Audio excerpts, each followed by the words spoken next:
This week on Capitol Connection, one of the most controversial bills in the Capitol this year stalled in the House. We tell you what you need to know about the Homeschool Act. We see you, we hear you, and we will keep fighting for you. And advocates for people with disabilities across Illinois are concerned about potential cuts in the governor's budget proposal. Those hours are to support them 24 hours a day in residential settings to live, work, love, recreate in their communities. And one of Governor Pritzker's biggest initiatives for the year did not make it through the deadline either. Find out why community colleges want to offer four-year degrees. A community college would be able to potentially step in and offer a baccalaureate degree if that's the credential that's needed for folks that go into those fields. It's all coming up on Capitol Connection. From the Illinois State Capitol Rotunda, Capitol Bureau Chief Cole Henke is asking the tough questions. This is Capitol Connection. Welcome to Capitol Connection. I'm Cole Henke. Lawmakers rushed this week to try to pass their bills out of each chamber ahead of a crucial April 11th deadline. One of the bills that did not make it, though, was one that's gotten a ton of attention so far this year. The Homeschool Act ended up stalling in the House, but that does not mean it's dead yet. Protecting our children is a moral imperative. That's the sponsor of the Homeschool Act, Representative Tara Costa Howard, speaking on the House floor. 38 states care enough about these kids to make sure they're okay. We are an outlier. She did not call the bill for a vote, as massive public pushback from homeschool families and right-wing school choice groups made it difficult to get to the 60 votes needed. The bill would regulate homeschooling in Illinois by requiring students to register with the district they live in, keep up to date with curriculum reports, and open up homeschool kids to the same truancy policies that are in public schools. But I want to point out that there's a great deal of misinformation that is out there. It is easy to stoke fear and dissension among individuals, and that's what I would say the opposition has done. The bill was seen as an overreach by many homeschool parents. Our children have been entrusted to us to choose what is good for their educational paths, to know our children, to understand them, and this bill reaches in and is questioning whether we can lead them. Leslie Lovin, a homeschool parent in Springfield, argued the bill did not address the problems of abuse that Costa Howard said it was meant to handle. I don't think it's going to address those families that are maybe under the table announcing they're homeschooling and are secretly not taking care of their children in that way. Republicans also made the bill a huge political target. I can tell you our families still feel like they are under attack and walking on eggshells in Illinois. That happens all the time in this chamber. Let's start listening to our families. There is still a month left in session, and it could be reintroduced in future sessions as well. We see you, we hear you, and we will keep fighting for you. While they didn't vote on the homeschool bill, though, lawmakers did vote on a handful of other legislation. The Senate passed a bill to ban carbon sequestration projects from being put under the Mahomet Aquifer. The bill got bipartisan support. There's almost 1 million people that rely on the aquifer for fresh water, and so making the aquifer a test kitchen to see if carbon sequestration is safe is just unacceptable. 85% of the geographic landmass of Illinois is suitable for sequestration. Why are you going in this little strip of central Illinois from Missouri to Indiana? I mean, that just, doesn't make sense. The Senate also passed a bill clearing up conflicting rulings from the Illinois Supreme Court. It establishes that just the smell of marijuana does not justify the search of a vehicle by police. And State Rep. Maurice West passed a pair of bills looking to ban insensitive mascot names. One bill bans a specific mascot in Freeburg, which uses a derogatory term for a person with dwarfism.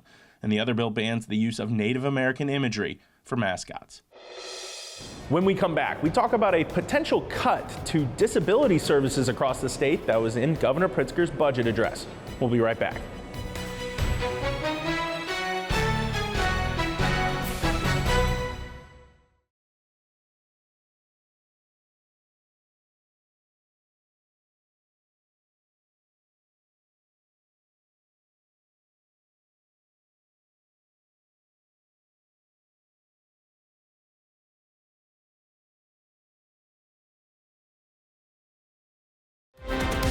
You're watching Capitol Connection from the Illinois State Capitol.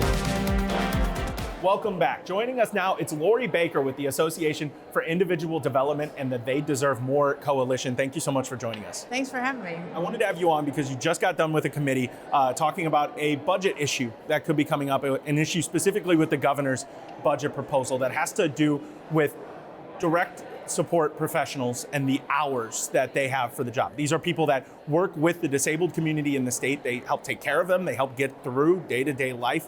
Tell me a little bit about the proposal and what's wrong with it from the governor's office. So the governor's proposed budget proposes cutting more than 900,000 service hours to people with intellectual and developmental disabilities.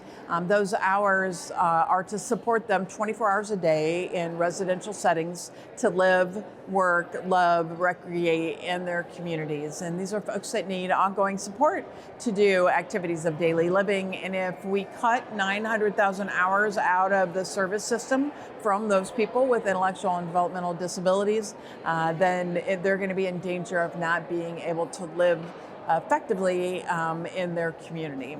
There was a cut very similar to this one that almost went through last year. And I did some reporting on it myself. I talked with a lot of these organizations. The governor's office ended up pulling back on that particular cut to service hours. But both years so far, we've seen this cut be paired with raises to the wages of the DSPs in this specific area. And I'm just curious last year it was the wage increase came in the budget, and then later on in the year, we found out about the potential cut. This year, it seems to be paired together in this initial budget proposal.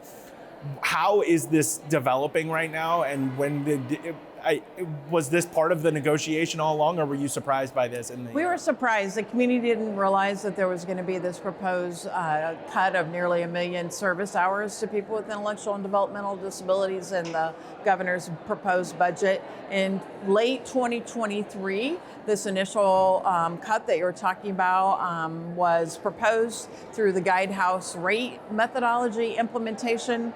That was about 2.5 million hours that they proposed. After lots of advocacy and lots of work from our legislators and others, they pushed back and they paused or froze that cut from going in effect, and then they fixed it. And they said, hey, beginning of 2025 here, we are not going to cut any of those hours. We're going to have them included within each individual who has intellectual or developmental disability within their service rate package. And then this shows up out of the blue in the governor's proposed budget. And so it's great that they put in a 50-cent an hour pay increase for DSPs. They deserve a living wage. They do a lot of hard work, but that wage does not offset the loss in hours for the people who are living in the community with intellectual and developmental disabilities.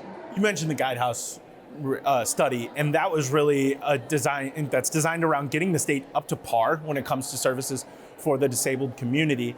And at the time, I remember a lot of the talk at last year's cuts were about, there was a lot of talk about making the whole process more efficient. Less hours wouldn't necessarily mean less care was the explanation that was given. And a lot of the hours would be moved around to the people who need them the most, rather than maybe some in the community who didn't need that full around-the-clock treatment. And right. From somebody that works in the field, is it possible to move things around like that and make the use of the hours more efficient themselves when we're talking about a community that often does need additional services? I think it might be possible if the hours didn't disappear. But what happened, instead of moving around hours to go have more hours for someone who has a higher service need and less hours for someone who needs less support, the total amount of hours in the system totally shrunk. And so that loss of those proposed at the time, more than 2 million hours, was saying the system has too many services in it. And we know that's not the case. We have all kinds of people that are waiting on waiting lists to be able to receive services. We have providers that can't hire people. And so we have DSPs that are working multiple hours of overtime, which are part of those hours that they're proposing to get cut for people. So I do believe that you could have made that argument about efficiency if you maintained the amount of hours that existed in the system from the beginning, but that isn't what happened. The this conversation, the hearing from this past week in the Capitol took place a couple months after the governor made this proposal. I'm curious what's happened in between here. Has there been ongoing conversations between the governor's office and the coalition about maybe how to fix this, or has this been something that just hasn't really had any groundwork lately? So there have been conversations. First of all, the system tried to understand what was really proposed, because the language that they used were not cuts, we weren't sure at first what was being proposed, and so we did clarifying meetings with the governor's office and with the Division of Developmental Disabilities. And once we began to understand that, yes, indeed, you're talking about taking back the very hours that you fixed in the system for this year, we began to talk about how we needed to let people know that. And every legislator that we've spoken to has been shocked that this was in the governor's proposed budget. They keep saying, didn't we fix this last year? And we're like, we thought so, but not so much. So it has been shocking. There have been conversations, and much of the conversation today at the hearing was about the Guidehouse model, right? And they were going with the model of the way that they decide about services. And that was kind of the explanation, kind of going back to your right sizing argument from a couple years ago, right? There has been no movement to say that these hours should not be taken away. So if cuts like this were to happen, these hours were to go away, what would be the direct impact? Would it be just a person having less hours with that professional in the room with them? Would it be some of these homes that potentially house multiple people with disabilities just not being there anymore? What is the potential impact? It could very well be any of the things that you said. First of all, as professionals, we can't just leave someone who needs 24-hour care and go, oh, we're not getting paid from 2 to 4 p.m. to take care of you and support you. So in all likelihood, providers would attempt to continue doing that without really getting the funds to be able to pay that person to do that. And so we continue, as we always do, to raise money to fill in the gap, because it costs more than what we get paid to deliver the service in the first place. But that would make it even harder. Then beginning to put into danger specific homes, what we call CILAs in Illinois, community integrated living arrangements, where people, between 3 and 8 people share a house together and then receive services from those DSPs that are hardworking and deserve a raise, but not necessarily an hours cut for those people. Well, Lori Baker, thank you so much for joining us today. Thank you. I appreciate your interest in the story. We'll be right back.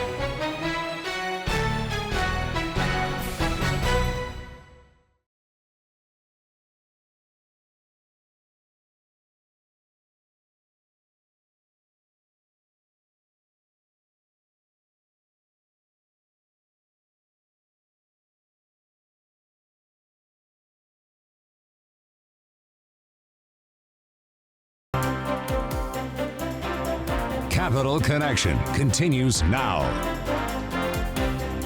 Welcome back. We're now going to talk about one of Governor Pritzker's big priority legislative items this year. It was a plan to allow certain community colleges in the state to offer 4-year bachelor's degrees. Joining us now to talk about that is Brian Durham, the Executive Director of the Illinois Community College Board. Thank you so much for joining us. Great to be here. Thank you for having me. This bill, or this proposal, has not gotten off to the best start here in the Capitol. There's a lot of negotiating going around it, but I want to just start here. How easy would it be for community colleges to implement changes like this, to implement new programs for bachelor's degrees like this? And what positive effect do you see coming out of that? Sure. Well, I mean, it's never easy to implement a program. Colleges have to do basically a feasibility study to make sure that it's viable, to make sure they can afford it, to make sure that they have the faculty. But driving the decision, and I think as you think about benefit, it's about filling workforce gaps. It's about need. So in a local community, if they have a particular area where there are lots of openings, lots of student interest, and there's not enough capacity in the community to meet that need, a community college would be able to potentially step in and offer a baccalaureate degree if that's the credential that's needed for folks that go into those fields.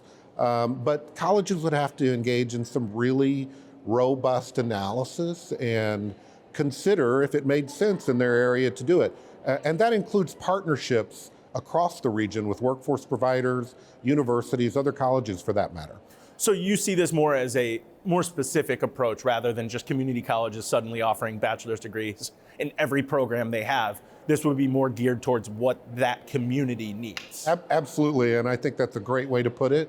If there is a particular shortage need, they might focus in that area. It's not about opening baccalaureate degrees up broadly, not by any means. And in fact, it's not at all about transfer type degrees. So you're not going to see bachelors in psychology, for example. These are the kind of things where you have, employers are scrambling to fill a need, or credentialing requirements have changed. And suddenly hospitals need more respiratory therapists, and they're not able to get them. And those are technical areas where associate degrees are already offered. So it'd be very limited in scope. We've seen the major opposition to this bill are some of the four-year universities in the state already, especially maybe not the flagship ones that are going to be getting, international students from all over the country, all over the world coming to them, but more of those localized four-year universities have some concerns about essentially community colleges being able to step onto their turf, do it for cheaper, and take away some of that student population that they're already fighting to keep up. What is your response to those concerns, and are they legitimate? Yeah, sure. I mean, so two things that I would flag in that respect. One is when you look at students and you consider their goals and what they want to do, we're really talking a lot about, first of all, non-traditional students, working students. Secondly, students that the baccalaureate degree might not have been an option at all. There was some survey work done by the Trustees Association, for example, and when they looked at that data, there were roughly 40% of students who wouldn't have considered going on, but if they had that opportunity in their community college in that particular field, then they would definitely think about that and be able to advance their careers. Secondly, I think it's really important to emphasize that this is not about undermining partnerships. And so there ought to be and should be, and I think will be, opportunities to build on existing partnerships, to develop new partnerships. And it may be that a college decides they want to do or pursue a degree in whatever field. They have a conversation with the university and the college agree that a different arrangement might work. I think that totally has to be on the table as well. The important principle is this is a tool in the toolbox. It's not the tool. It's not to replace other things. And universities and colleges already have great partnerships and work together very well. The advantage of community colleges is that they're affordable, and obviously they're community-based, but that affordability aspect is such a huge piece. And you already talked about the feasibility studies that would need to go into this and the understanding of all of that. Would it be more expensive to go into a four-year? I mean, would we see increases in tuition for at least those specific programs because of this? And is there any concern at all that the overall cost of a community college education could change if this were to go into effect? Yeah, sure. I mean, and that's a great question. A couple of data points there. The proposed bill limits tuition and fees to 150% of current tuition. So there would be a cap on what a community college would be able to charge. So if they offered a respiratory care program at $5,000, the maximum they could charge would be $7,500. And they would need to factor that into feasibility study. They would need to factor that into what they look around in the region and see what's happening already. And then there's some national data. There's been 24 states have done this already. There's some national data that suggests that the cost does not go up astronomically from the community college's tuition. I mean, it varies, of course, across states, but the average is about a $500 difference in the way tuition changes in looking at that research. Just as far as the general interest that Governor Pritzker has taken in community colleges specifically during his term here, we're about to go into some pretty going to be pretty intense budget negotiations, I'm sure. What have you thought of just the increases that we've seen in things like MAP grant funding and a lot of the funding that's gone to community colleges? Is this a logical next step to that, or is this just a much bigger advancement than you could have expected for? Well, I think if you look at it from an access point of view, these are all very tied together. I mean, the governor and the General Assembly's commitment to funding MAP so well over these last several years has created an environment where a community college student who's Pell and MAP eligible, middle income student, can go to a community college for free. I mean, it's almost Illinois' Promise program in that sense. And that's been great. Great for students, certainly great for colleges, and that's an access piece. You add to that looking at how do we help students get to the career they want. That's also access, right? I mean, Community College Baccalaureate is an access innovation, and it's among other things. I mean, all the funding that the General Assembly has been and the governor provided has been very helpful. Of course, I mean, we have conversations going on now around direct admissions, for example. All of this is about providing more opportunity, more access for Illinois students. Before I let you go, just one more question. Obviously, we saw this attempted to get called in the committee earlier this session, didn't get called. We hit a pretty big deadline just this past week with third reading deadline coming by, and I'm just curious, a lot of these deadlines end up being arbitrary in the Capitol, but it doesn't seem like this topic's going away anytime and before, for this session at least, or even future topics as well. Negotiations still ongoing, fair to say? Negotiations are ongoing. I think that's right. I think the conversation is still very much in progress. And we talked about the implementation eventually down the road, but what would be the ramp ideally to get these programs implemented? Yeah, I mean, I think, of course, that somewhat depends on the final product of the bill, but ultimately, it would take us a little while to revise some processes, build some applications, work through some ideas that are present in the bill. And I mean, that's not even accounting for the fact that the colleges would have to decide if this makes sense. Certainly, we would want them talking to their university partners and making sure it makes sense, doing that feasibility study, assessing need. I mean, I don't know the future, but certainly I wouldn't see anything happening. I wouldn't see a baccalaureate hitting the street any sooner than a year, if not longer than that. Got it. Well, Brian, thank you so much for joining us today. Great to be here. Thank you. We'll be right back.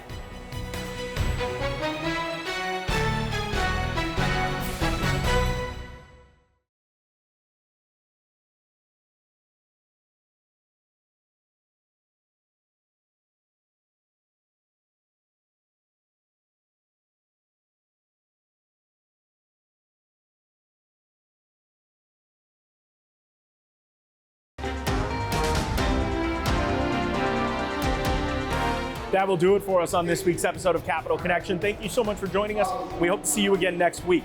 For Capital Connection, I'm Cole Hank.